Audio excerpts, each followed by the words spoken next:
김어준입니다.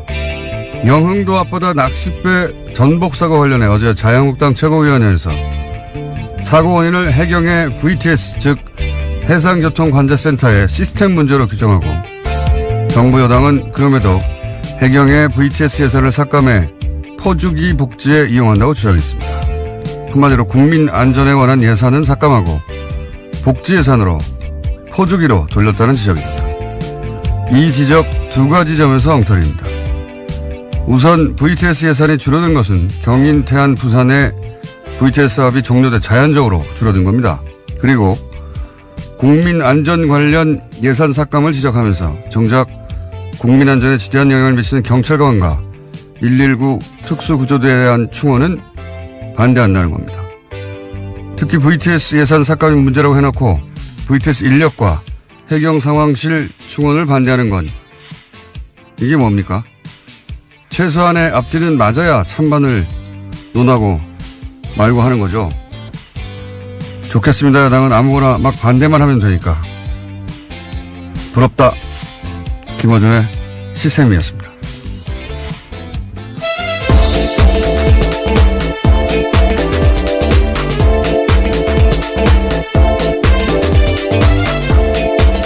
시사인의 김은지입니다. 저는 부럽습니다. 요새 자주 부러워하시는 것 같아서요. 네. 보통은 최소한의 앞뒤를 맞추고 이렇게 논리를 만드는데, 예. 앞뒤를 안 맞춰도 되잖아요. 막 반대만 하면 되는 거 아닙니까? 예산안이 일단 합의는 됐습니다. 예. 네, 어제 여야가 내년 예산안 합의했습니다. 최대 쟁점이었던 공무원 증원 규모를 9,400여 명 선으로 확정했습니다. 더불어민주당이 10,000명 선에서 한 걸음 물러나면서 합의문이 나온 건데요. 하지만 자유한국당은 합의문 가운데 공무원 증원과 법인세 인상 부분에는 유보 입장 밝혔습니다. 오늘 여야가 오전 11시에 본회의 열고 예산안을 처리할 예정인데요. 자유한국당은 그전에 의원총회 결과에 따라서 표결에 불참하거나 일부 반대표를 던질 가능성도 있습니다. 하지만 더불어민주당과 국민의당 공조로 예산안 본회의 통과는 문제가 없습니다. 저는 이제 언론의 책임을 꼭 물어야 된다고 봅니다. 이 예산안 합의에 관련해서는 저희가 잠시 후 2부에서 어제 이어서 정상수 소장님과 자세한 얘기 나눠볼 텐데 이게 전부 다 이제 공무원 증원이라고만 보도했거든요. 이걸 증원이라고 하느냐, 충원이라고 하느냐, 그리고 공무원이라고 하느냐, 아니면 구체적으로 그 내용을 들여다보면 경찰, 집배원, 소방수 이런 분들이거든요. 이게 완전히 뉘앙스가 다른 거거든요. 그 이제 내용을 보면 파출소 24시간 순찰, 112 상황실, CCTV, 119 특수구조대, 해경 VTS 운영, 그리고 생활 부분은 제일 많은 게 집배원이에요. 네, 국민의 안전과 직결된 부분들이 많습니다. 근데 이걸 그냥 공무원이라고 하면, 물론 다들 공무원 맞죠. 근데 우리가 이제 예산 이야기할 때 공무원 증원 이렇게 얘기하면 굉장히 부정적이란 말이죠. 오랫동안. 어감이. 근데 그걸 알면서도 그냥 공무원 증원이라고 계속 언론이, 야당의 프레임을 그냥 제목 그대로 보도하는 것은 굉장히 비겁한 거라고 봅니다. 왜냐하면 그래놓고 사고가 나면 또 소방 인력이 부족하다고 또는 집배원이 자살했다고 그러면서 기사 계속 쓰잖아요. 집배원 어떻게 늘립니까? 예산이 있어야 늘리지. 그리고 그러니까 정작 그 예산을 가지고 싸울 때는 그냥 정치적 공방으로 내버려 두고 예? 공무원 증원이라고 그 프레임 그대로 했다가 예산이 없어서 집배원 부족으로 집배원이 막 자살하고 고통받고 소방수 부족하다고 하고 그럼 또 약자 편이라면서 기사를 써요. 이게 굉장히 비겁한 겁니다. 예, 사실은. 이럴 때 예산을 늘릴 때 도와주든가요, 그러면. 그런 기사를 쓸 거면. 그리고 이제 예를 들어서 거꾸로 여당이 이런 충원을 할 때 이건 필요하지 않은 충원이라고 구체적으로 기사를 쓰든가요. 그냥 공무원 증원이라고 해놓고 그냥 멀찌감치 떨어져 있는 거는 대단히 비겁한 보도라고 봅니다. 그동안. 자, 또 예산 관련 보도가 있습니까? 네, 내년도 예산안이 당초 정부 원안보다 보편적 복지를 축소하는 쪽으로 타결이 됐는데요. 이러한 협상의 이면에는 내년 6월 지방선거가 작용했다라는 평가가 나온다고 합니다. 아동수당 신설 및 기초연금 인상의 내용과 시기가 상당 부분 수정됐기 때문입니다. 그동안 야당은 아동수당 시설과 기초연금 인상이 지방선거를 겨냥한 선거용 예산이다 이렇게 주장한 바가 있는데요. 그래서 계속해서 지급 대상과 시기 조정을 요구해왔습니다. 더불어민주당 같은 경우에는 이를 정략적이다라고 비판하면서도요.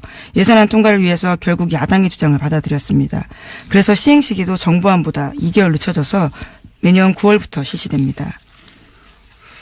한국일보죠. 네, 그렇습니다. 제목은 보편적 복지 축소 뒤엔 야당의 정략적 요구 있었다라는 기사입니다. 이거는 진짜 정략적 요구가 맞죠. 원래 이제 선거용 예산이라는 게 있긴 있어요. 선거 때만 되면 도로도 갈아엎고 막 하잖아요. 그런데 선거용 예산이라고 하면 불필요하다. 그래서 삭감하자. 이런 주장은 과거에도 많이 있었는데 이번에는 삭감을 주장하면, 왜냐면 자기들도 똑같은 공약을 냈었거든요. 삭감을 주장하면 욕먹을 것 같으니까 선거 후에 지급하자고. 이런 건 내가 처음 봅니다. 그러니까 아예 선거용 예산이니 불필요해서 삭감하자는 게 아니라 필요한 예산을 만드는데 선거 전에 하면은 여당에 유리하니까 선거 이후에 지급하자고 주장한 거 아닙니까? 이게 그 복지의 대상이 되는 사람들의 이익하고 무슨 상관이 있어요? 그냥 표 계산인 거죠. 예. 이런 건 처음 봅니다, 정말. 이런 야당의 주장은 처음 보는데 어쨌든 결국 그렇게 됐습니다. 선거 이후에 지급하는 것으로. 예. 6월에 선거니까 6월 이후에 지급하자. 언제? 9월부터. 예. 이런 야당은 처음 봅니다, 정말. 어쨌든 그런 일이 있었다. 예. 라는 보도가 한국일보를 통해 나왔고요. 다음 뉴스는 뭡니까? 네, 문재인 대통령이 어제 낚싯배 전복 사고와 관련해서 EU 여하를 막론하고 이 같은 사고를 막지 못한 것과 구조하지 못한 것은 결국 국가의 책임이다라고 밝혔습니다. 문재인 대통령은 어제 청와대에서 수석보좌관 회의를 주재하고 국민의 생명과 안전에 관한 국가의 책임은 무한 책임이라고 여겨야 한다라고 이야기했는데요. 뿐만 아니라 이번 사건의 수습이 끝나면 늘어나는 낚시 인구의 안전관리에 관해서 제도와 시스템에서 개선하거나 보완할 점이 없는지 점검해 주길 바란다라고 당부했습니다. 또 회의 시작에 앞서서 문재인 대통령과 참모들은 전원 기립해서 10초 정도 묵념을 하고 희생자를 추모했습니다. 사실 원론적인 이야기죠. 예. 이걸 굳이 이렇게 얘기한 이유는 박근혜 정부 때 재난 컨트롤 타워가 청와대가 아니다라고 했던 걸 이제 되돌려서 바로 잡으려고 하는 의도에서 원론적인 이야기를 다시 한 거라고 보고, 재난재해를 방지하고 구조하는 국가의 임무가 맞죠. 예. 해상 상황이 나면 전 세계 어디나 해양구조대, 소위 공무원이 출동합니다. 이걸 민간이 하지는 않죠. 민간이 도와줄 수는 있어도. 근데 유독 이 세월호 사고 때는 사실은 해군 출동도 누군가가 맡고 해경도 뒷짐을 지고 있었죠. 왜냐하면 거기 언딘이라고 하는 민간 업체가 군안을 책임지는 유일한 업체로 계약이 사고가 나자마자 됐고, 언딘이 그 현장을 장악하고 언딘 중심으로 군안을 해야 한다면서 사실은 국가가 뒷짐을 지고 있었죠. 이게 왜 이런 일이 벌어졌는지 아직도 사실 정확하게 밝혀지지 않았는데, 이 관련해서 이것도 밝혀내야 하는 일이라고 봅니다. 세월호 관련해서 특조 2기가. 그럼 원론적인 얘기를 했다. 자, 다음은요. 네, 2013년 댓글 사건과 관련해서 국정원이 경찰 인사까지 개입하려 했다라고 오늘 아침에 한겨레 신문이 보도했습니다. 관련 경찰의 수사 상황이 외부로 유출될까 봐서 우려해서인데요. 최근 국정원 적폐청산 TF가 관련 문건을 확보했다라고 합니다. 국정원이 2012년에서 2013년 서울수서경찰서의 후임자까지 관여한 정황이 담긴 내용인데요. 구체적인 내용들을 보면 2013년 4월께 국정원은 당시 이광석 수서경찰서장 후임 인사를 언급하면서 잔불 정리를 확실히 할 사람 후임자로 앉혀야 한다라는 취지의 보고서를 썼다라고 합니다. 당시에 이제 그 수서경찰서가 소위 셀프 강금 사건. 네, 그 실무를 담당했었습니다. 네, 셀프 강금 사건의 실무를 담당했었기 때문에 거기에는 이제 수사 기록이 있을 거 아닙니까? 그리고 수사를 했던 내부 인력이 있을 거고, 그 사람들이 양심 선언하거나 뭐 자료가 나올까봐 국정원이 그 경찰서장 후임을 결정했다는 거 아니에요. 뭐 그런 취지의 내용이라고 하는데요. 실제적으로 원래는 보고서에는 애초에 신임 소장으로 유력했던 사람이 박아무개 총경이다라고 쓰여 있습니다. 그런데 실제로 박 총경이 아닌 다른 사람이 총경이 됐다라고 합니다. 그러니까요. 예. 국정원이 그러니까 유력했던 총경을 맡고 다른 사람이 수서경찰서장으로 총경으로 발령나도록 조정을 했다는 내용인 거죠. 예, 그런 거 정황이 담긴 보고서죠. 예, 그런 의논을 했던 국정원 보고서가 나온 거고 사실 이명박 박근혜 국정원에서는 정부의 국정원에서는 국정 운영을 실제로 국정원을 했어요. 중요한 한 축으로. 그러니까 뭐 요청에 따라 정보 보고를 한 게 아니라 정치를 실제로 했어요. 예, 관여하지 않은 부분이 없다. 경찰서장 후임자 누구를 해야지 이 댓글 수사 관련해 가지고 양심선언이나 자료 유출이 없을 것이다. 라는 판단을 하고 실제 그렇게 되도록 만든 거 아닙니까? 네. 저는 이제 이런 기사를 볼 때마다 느끼는 게 뭐냐면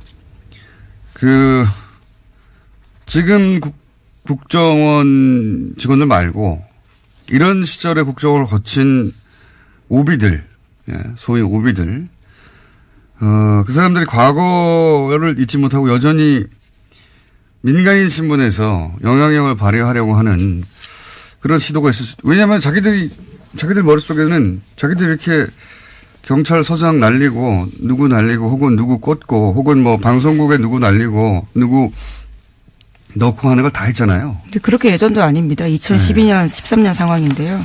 국정원 개혁 진짜 필요한 거죠. 근데 이제 그 시절 10여 년간 뭐 그 이전도 마찬가지긴 한데 이런 시절에 국정원의 고위 관리를 지내고 이제는 은퇴한 사람들 저는 그 사람들 관리해야 된다고 봅니다. 예.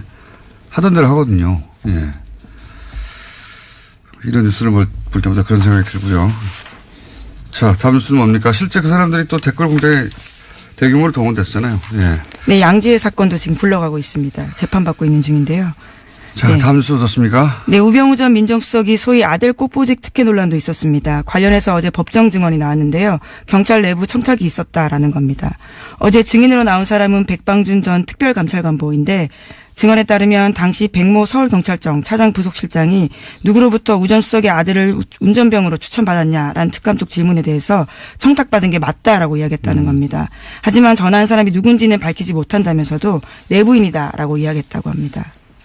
이게 이제 이석수 특별감찰관에 이어서 감찰관 보도 똑같은 얘기를 했다 이런 내용이래요. 예. 네, 자신이 과거에도 감찰을 하려고 했는데 방해를 받았다라는 증언도 했습니다. 예. 이석수 특별감찰관도 똑같은 내용을 증언했었고 이제는 감찰관 보 넘버 2도 똑같이 우수석 아들이 특혜를 받았는데 그건 분명한데 누가 그런 청탁을 했는지는 밝히지 못하겠다고 해서 수사가 진행되지 않았다.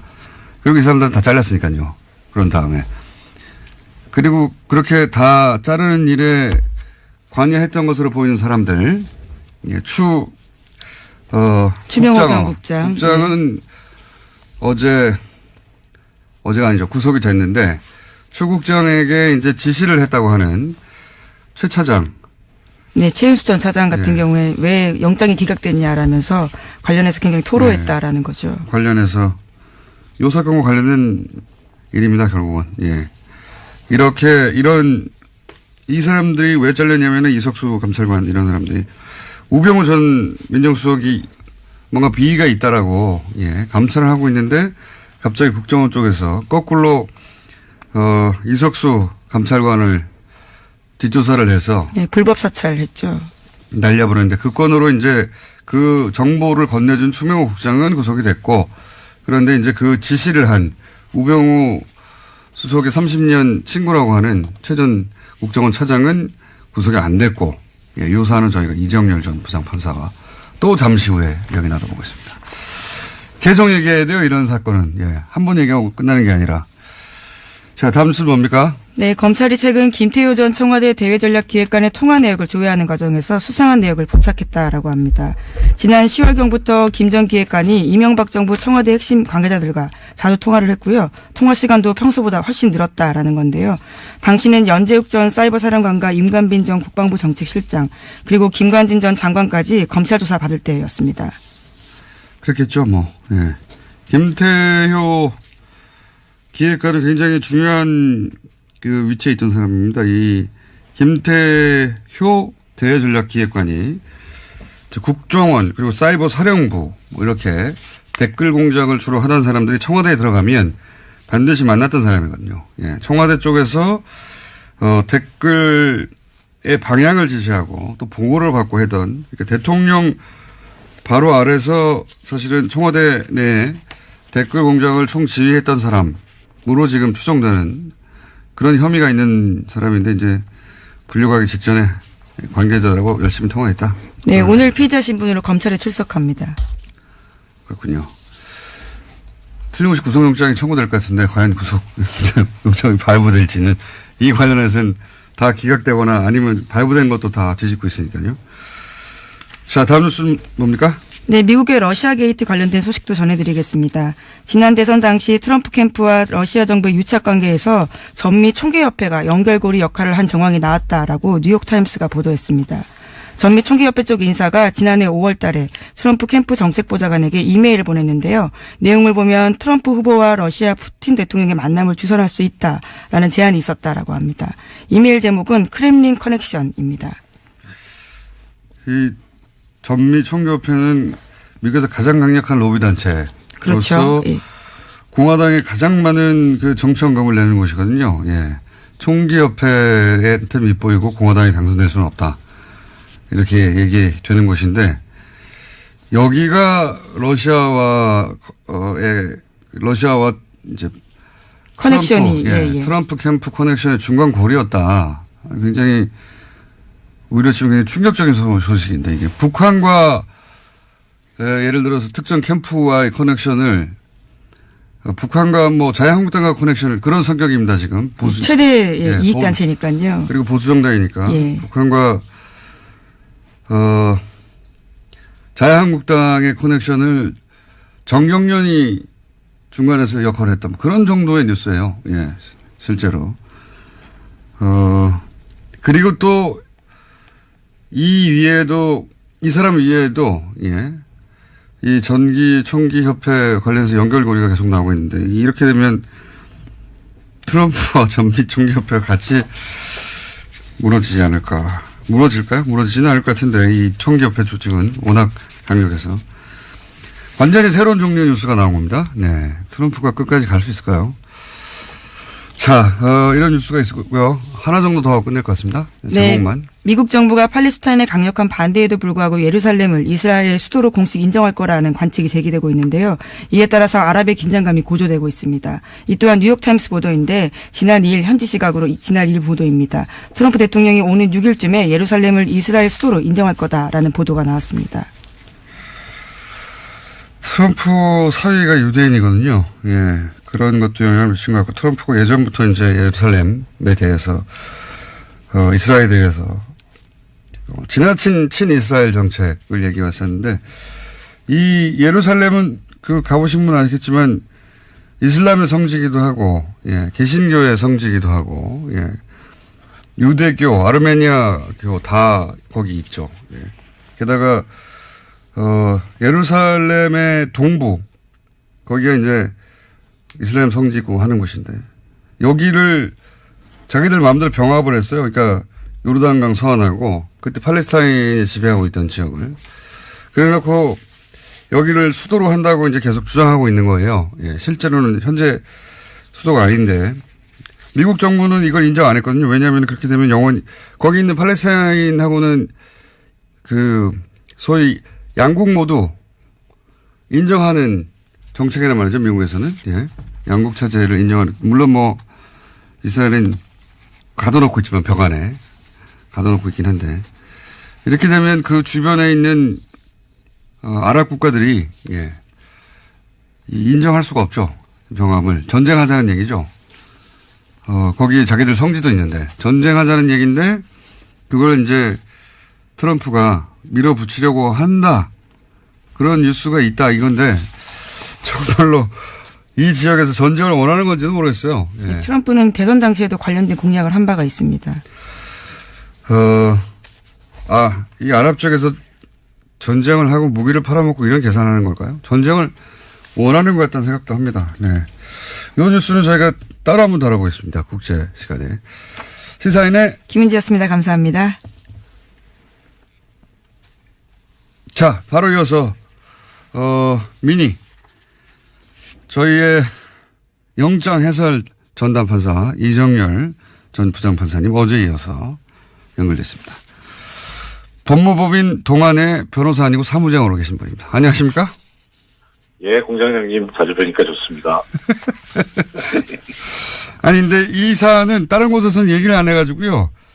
네, 저는 이 굉장히 중요한 일들이 지금 영장 실질 심사하고 구속 적부심 하는 곳에서 벌어지고 있다고 생각을 하는데 네. 다루질 않아서 제가 계속 저라도 다뤄야 되겠다 싶어 다루고 있습니다. 이거 중요한 일들 아닙니까? 그렇습니다. 어제 끝날 때 공장장님께서 하셨던 마지막 말씀이 상당히 깊이 인상이 남았어요. 엉망진창이 돼 있다고. 예. 그 얘기부터 잠깐만 정리해 볼까요? 그러니까 네네. 인천지법의 김동진 부장판사가 네. 내가 19년째 법원에 있었지만 이런 구속 적부심 심사는 처음 본다라고 말씀하셨어요. 그러면서 네. 어제 이제 판사님이 이정일 판사님이 말씀하신 거는 서울중앙지검의 이제 영장 실질 심사하고 구속 적부심 심사를 보면서 그 기준에 영향을 받아서 지방에서 그 기준에 따라서 이제 법 집행을 하는데 지금 엉망진창이 돼가지고 뭘 보고 어떻게 하란 말이냐. 예. 이런 상황이 된 것 같다라고 어제 정리를 했습니다. 요거 좀 정리를 해 주시면요, 다시. 예, 다시 한번 말씀드리지만은 서울중앙지방법원이 상당히 전국적으로 제일 규모가 큰 법원이기 때문에 예. 그리고 거기에 이제 있는 판사들이 대체로 좀 고참들이 들어가요. 예. 그러니까 거기서 이제 어떤 기준을 만들면은 그게 전국 법원으로 전파가 되거든요. 뭐 예를 들어서 교통사고 손해배상 위자료 액수도 서울중앙지방법원에 손해배상 전담부 판사들이 모여서 회의를 해가지고 이야기를 하고 뭐 가압류 가처분 같은 것도 어떻게 기준을 할 것이냐 이런 것도 그렇고 그러니까 대체로 이제 어떤 물론 재판이 독립이 돼 있긴 하지만은 전국적으로 통일시켜야 될 기준이 있을 만할 때는 서울중앙지방법원에서 하는 실무 관행이 상당히 준거가 돼요. 그러니까 지금 말씀하신 이제 영장 발부 기준이라든가 구속적부심 운용 기준이라든가 이런 것도 다 중앙지법에서 하는 것이 나중에 이제 지방으로 전파가 되면서 중앙지법에서 또 이렇게 하니까 우리도 이렇게 하자 이런 식으로 운용이 되어 온 거죠. 그런데 이제 그 기준이 엉망진창이 돼서 도대체 뭘 보고 어떻게 하라는 거냐 이런 얘기가 나올 정도의 기준이 없는 석방 혹은 기준이 없는 기각이 됐다 이런 거죠 요지가. 네. 그렇죠. 네. 특히 이제 가장 눈길을 이끈 게 이번에 결정적으로 나온 게 저 한국 e스포츠. 네. 거기 조 사무국장인가요? 총장인가요? 네. 이분이 사무총장. 예, 이분이 긴급 체포 절차가 위법하다 그래서 지금 구속적부심에서 석방이 됐거든요. 그러니까 지금 김관진, 임관빈 말고 그렇게 네. 이제 구속적부심 이게 왜 구속적부심 심사가 이런 식으로 적용되냐고 얘기가 시작됐는데. 네, 그렇죠. 신경열 부장판사에 의해서. 그런데 네. 이번에는 한국 e스포츠. 네. 이번에는 이제 여당 전직 네. 정무수석과 관련 인사입니다. 그렇죠. 그 분이 구속이 됐었었는데 한국 e스포츠 사무총장 조모 씨가 네. 구속 적부심 심사 신청을 했어요. 왜냐하면 요즘 구속 적부심 심사 신청이 많다고 합니다. 나도 될래나 싶어가지고 많다고 해요. 왜냐면은 절대 안 된다고 했던 김광진, 임관빈 두 사람이 석방되는 걸 보자 너도 나도 그런 생각을 하나 본데 그래서 이분도 신청을 했습니다. 근데 이분은 이분도 이제 안 될 거라고 생각했는데 석방돼 버렸어요. 예, 이분도 사실 사정이 바뀐 게 하나도 없거든요. 예, 그러니까 이제 원천적으로 영장 발부할 때 그 전 단계인 검찰에서 체포를 당시에 그 절차가 잘못됐다, 위법하다 해가지고 그래서 최초 단계서부터 잘못됐으니까 전체적으로 영장 발부가 잘못된 것이다라고 하는 이유로 석방이 된 거죠. 이런 경우도 있습니까? 적부심에서 잘 못 봤습니다. 사실 긴급 체포 절차가 위법하다라고 하는 건 제가 영장 전담할 때도 많이 다뤘던 문제이긴 한데요. 이게 이제 그런데 영장이 있어야 되는데 영장 없이 체포했다는 거 아닙니까? 한마디로. 그렇죠. 그런데, 그렇죠. 예. 근데 이제 원래는 영장이 있긴 있어야 되는데, 영장을 발부받을 수 없는 긴급한 사유가 있는 때는 어쩔 수 없잖아요. 그 법에서 예외를 인정하고 있거든요. 그런 경우가 두 가지가 있는데, 예. 하나는 잘 아시겠지만 현행범 체포하는 경우. 그렇죠. 이때 영장이 있을 수가 없죠. 도망가고 있는데. 바로, 바로 범죄가 벌어졌으니까. 두 번째는 이제, 현행범은 아닌데, 약간 이제 시간이 지났는데 범죄가 일어나고 나서, 그런데 긴급하게 이거는 영장 없이 체포를 하지 않으면은 완전히 뭐 도망갈 수 있거나 증거를 인멸할 우려가 있으니까 예외적으로 인정하는 경우인데, 이 경우에 대해서 이제 어떤 경우를 그럼 긴급한 경우로 보냐라고 법에서 정해놓은 요건이 있어요. 그게 언제냐면은, 지방법원 판사의 체포영장을 받을 수 없는 경우인데, 특히 이런 긴급한 상황을 뭐라고 했냐면은, 우연히 만난 경우. 우연히 만난 경우? 네, 그렇죠. 그럼 영장이 있을 수가 없잖아요. 그렇죠, 그렇죠. 예, 그런데 도망갈 것 같고. 이런 경우에 긴급하게 할 수 있다는 거예요. 그리고 모든 범죄가 그렇게 된다는 것도 아니고, 이제, 법정형이 가장 높은 경우, 사형, 무기, 3년, 장기 3년 이상. 이런 경우에 이제 할 수 있다는 거죠. 그러니까 요건이 상당히 엄격해요. 영장주의의 예외니까. 형이 아주 중한 피의자인데, 우연히 만났거나, 그렇죠. 지금 놔주면 도망가거나 증거인멸을 할 것 같거나. 예. 그럼 수사기관이 어느 정도 재량권이 있습니까?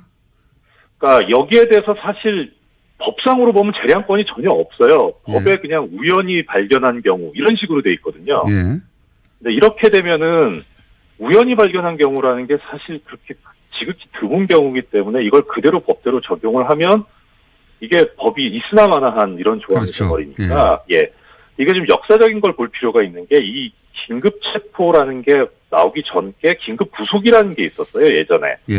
근데 그때는 이런 식의 조문이 아니었거든요. 그러니까 검찰에서도 수사기관에서도 그냥 뭐 조문은 들어갔지만 옛날에 긴급 구속처럼 운용을 해온 거예요. 그냥 우연히 발견한 경우 아니라도 체포를 했었죠. 예. 그런데 이렇게 되니까 법대로 하면 문제가 생길 수 있으니까 대법원에서 이걸 판례로 약간 완화를 해줍니다. 그래서 아까 조금 전에 공장장님 말씀하신 대로 상당한 재량권이 있다. 그런 긴급 체포하는 경우에 수사기관이 그 현장에서 그렇죠. 판단해서 재량권 할 수 있는데 그게 상당한 재량권이 있다고 봐준 거군요. 그렇죠.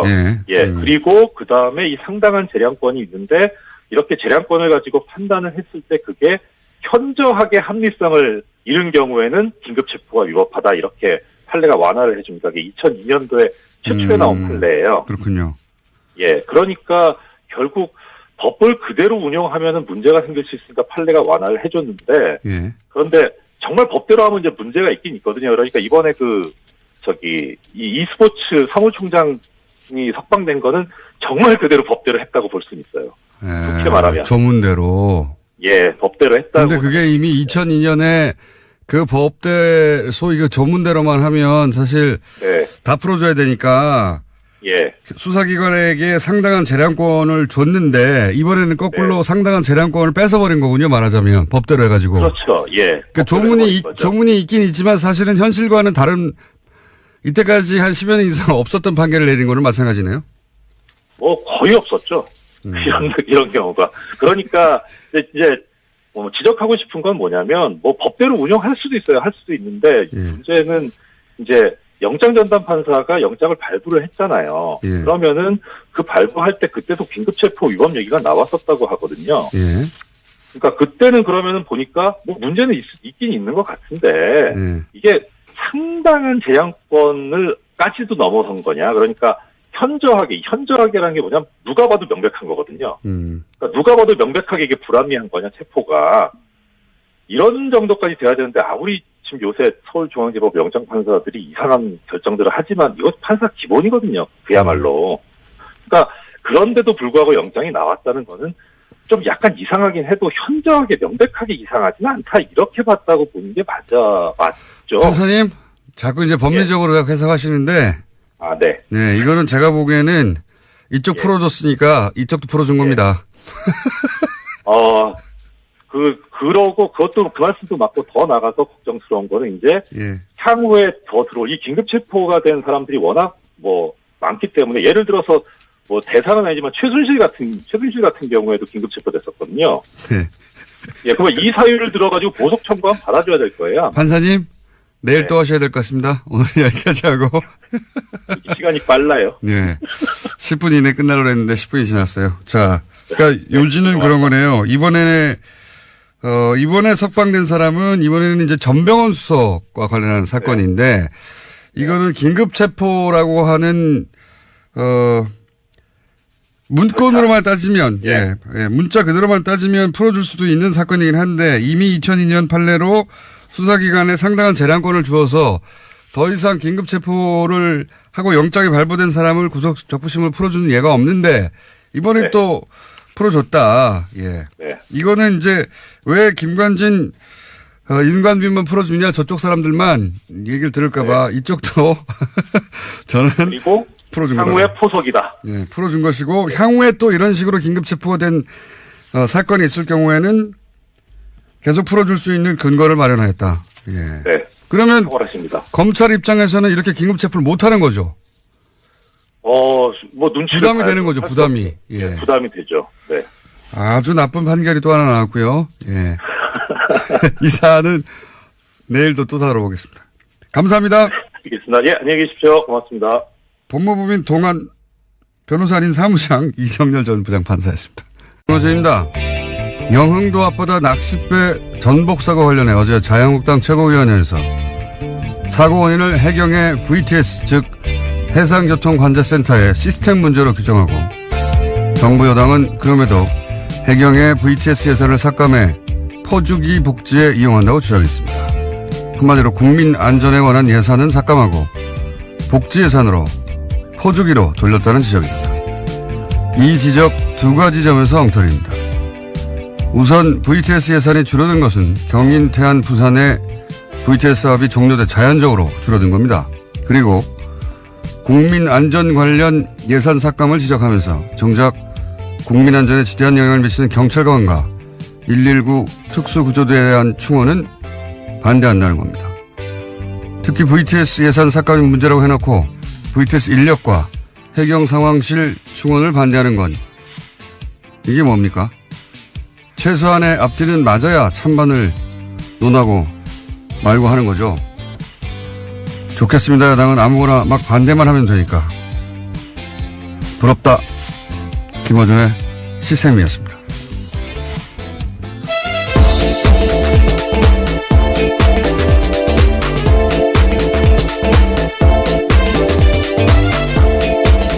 시사인의 김은지입니다. 저는 부럽습니다. 요새 자주 부러워하시는 것 같아서요. 네. 보통은 최소한의 앞뒤를 맞추고 이렇게 논리를 만드는데, 예. 앞뒤를 안 맞춰도 되잖아요. 막 반대만 하면 되는 거 아닙니까? 예산안이 일단 합의는 됐습니다. 예. 네, 어제 여야가 내년 예산안 합의했습니다. 최대 쟁점이었던 공무원 증원 규모를 9,400여 명 선으로 확정했습니다. 더불어민주당이 10,000명 선에서 한 걸음 물러나면서 합의문이 나온 건데요. 하지만 자유한국당은 합의문 가운데 공무원 증원과 법인세 인상 부분에는 유보 입장 밝혔습니다. 오늘 여야가 오전 11시에 본회의 열고 예산안을 처리할 예정인데요. 자유한국당은 그전에 의원총회 결과에 따라서 표결에 불참하거나 일부 반대표를 던질 가능성도 있습니다. 하지만 더불어민주당과 국민의당 공조로 예산안 본회의 통과는 문제가 없습니다. 저는 이제 언론의 책임을 꼭 물어야 된다고 봅니다. 이 예산안 합의에 관련해서는 저희가 잠시 후 2부에서 어제 이어서 정상수 소장님과 자세한 얘기 나눠볼 텐데 이게 전부 다 이제 공무원 증원이라고만 보도했거든요. 이걸 증원이라고 하느냐, 충원이라고 하느냐, 그리고 공무원이라고 하느냐, 아니면 구체적으로 그 내용을 들여다보면 경찰, 집배원, 소방수 이런 분들이거든요. 이게 완전히 뉘앙스가 다른 거거든요. 그 이제 내용을 보면 파출소 24시간 순찰, 112 상황실, CCTV, 119 특수구조대, 해경 VTS 운영, 그리고 생활 부분은 제일 많은 게 집배원이에요. 네, 국민의 안전과 직결된 부분들이 많습니다. 근데 이걸 그냥 공무원이라고 하면, 물론 다들 공무원 맞죠. 근데 우리가 이제 예산 이야기할 때 공무원 증원 이렇게 얘기하면 굉장히 부정적이란 말이죠. 오랫동안. 어감이. 근데 그걸 알면서도 그냥 공무원 증원이라고 계속 언론이 야당의 프레임을 그냥 제목 그대로 보도하는 것은 굉장히 비겁한 거라고 봅니다. 왜냐하면 그래놓고 사고가 나면 또 소방 인력이 부족하다고 또는 뭐 집회원이 자살했다고 그러면서 기사 계속 쓰잖아요. 집회원 어떻게 늘립니까? 예산이 있어야 늘리지. 그리고 그러니까 정작 그 예산을 가지고 싸울 때는 그냥 정치적 공방으로 내버려 두고 예? 공무원 증언이라고 그 프레임 그대로 했다가 예산이 없어서 집회원 부족으로 집회원이 막 자살하고 고통받고 뭐 소방수 부족하다고 하고 그럼 또 약자 편이라면서 기사를 써요.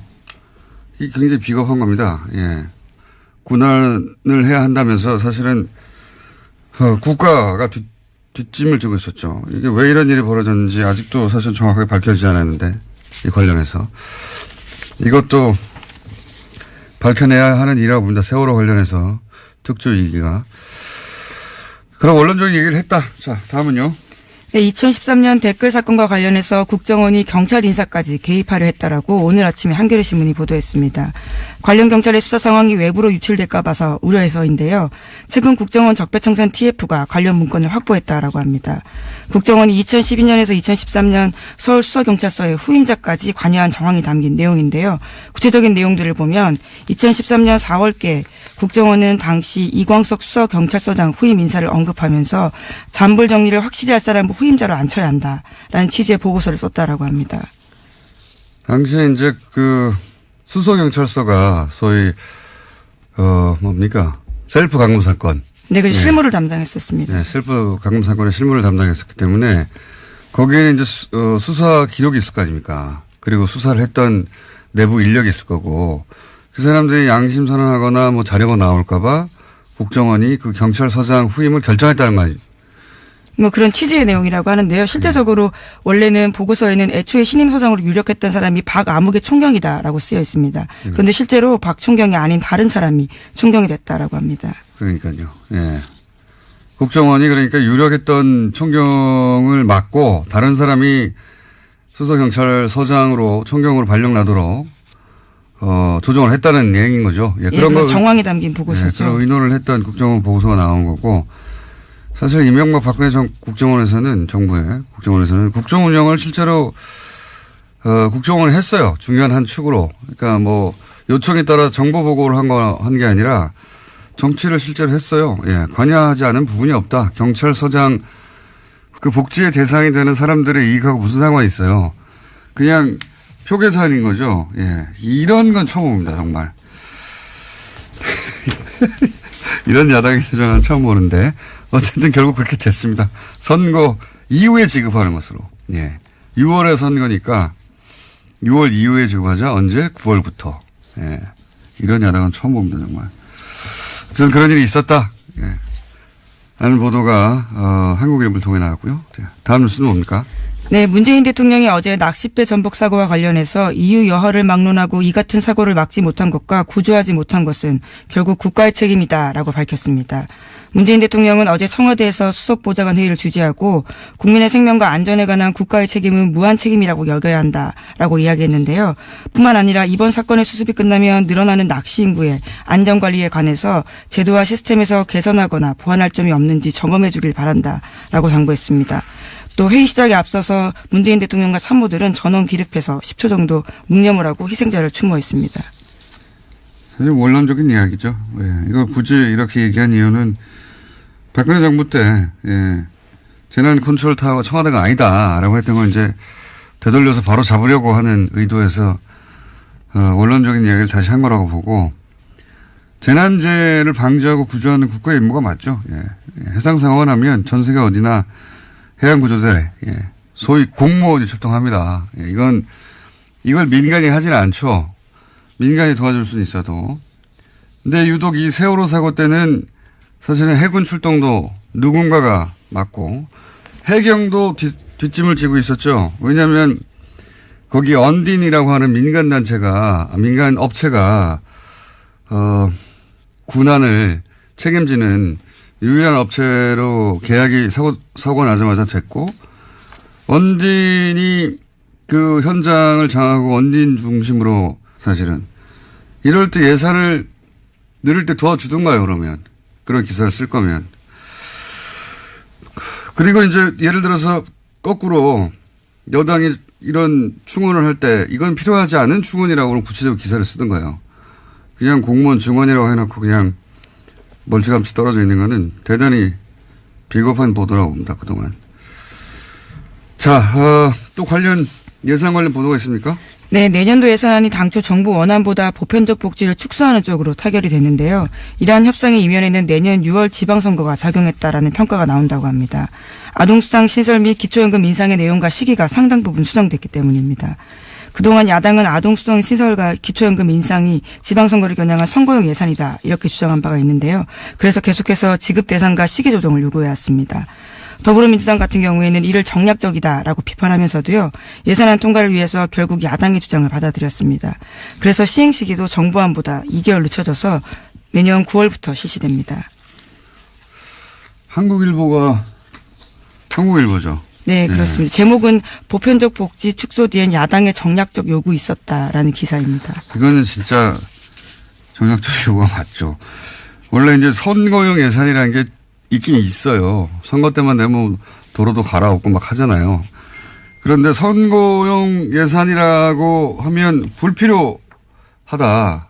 그래서 삭감하자. 이런 주장은 과거에도 많이 있었는데 이번에는 삭감을 주장하면 왜냐하면 자기들도 똑같은 공약을 냈었거든요. 삭감을 주장하면 욕먹을 것 같으니까 선거 후에 지급하자고. 이런 건 내가 처음 봅니다.